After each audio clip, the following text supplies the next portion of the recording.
Mrs. Jaffee as Daffy, Chapter 3, Nice and Calm. When I came into the school on Tuesday morning, I saw the strangest thing in the history of the world. 4 grown-ups sitting in chairs playing violins. Well, the chairs weren't playing the violins. The people were. If chairs played a violin, it would be weird. And they were all dressed up in black suits and dresses. Mrs. Jaffee was watching them. "What's going on?" I asked. "Mr. Klutz told me he wants everything to be nice and calm when he's away," said Mrs. Jaffee. "So I hired a string quartet. Studies show that children can relax and learn better when they listen to soothing music." "I think we would learn better if we ate lots of ice cream, cookies, cake, and candy," I said. Said Mrs. Jaffee. Grown-ups always say, when they're thinking. Nobody knows why. That's when little Miss Brown-Noser waltzed into the hallway. "Oh, I just love classical music," Andrea announced as if anybody asked her. "That's Violin Concerto No. 5 by Mozart. I learned about it in music appreciation class I take after school." Andrea takes classes in everything after school. If they gave a class in picking lint out of your belly button, Andrea would take that class so she could get better at it. Why can't a truck full of violins fall in her head? The hall was filling up with kids and teachers listening to the boring music.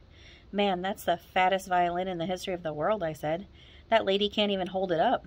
"That's a cello, dumbhead," Andrea said, rolling her eyes. "Oh, snap," said Ryan.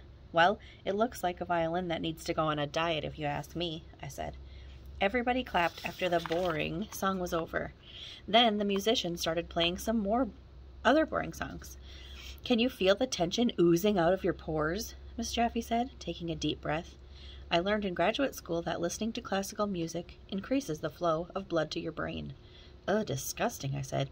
"I don't want blood flowing into my brain." "Arlo," Andrea said, "if blood didn't flow to your brain, you would die."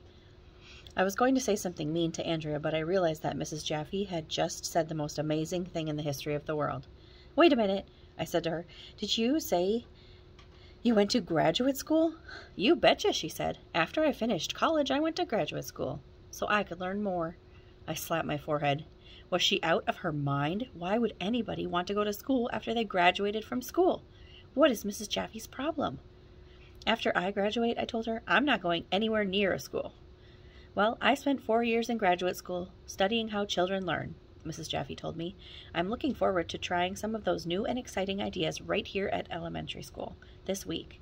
We're going to think outside the box." "Huh? Why would anyone be thinking in a box to begin with? If I was in a box, I know what I would be thinking about, how to get out of the dumb box." Mrs. Jaffee was weird. If she was really a learning expert, she would have learned that after you graduate, you don't have to go to school anymore. "The music is so beautiful," Andrea said. "Don't you think so, Arlo?" "Yeah, just the opposite of your face," I said. I wanted to say, "so is your face," but that would have meant that Andrea is beautiful. And if the guys ever heard me say that, they would say I was in love with her. So don't ever say "so is your face" after somebody says a nice word like pretty or beautiful. That's the first rule of being a kid.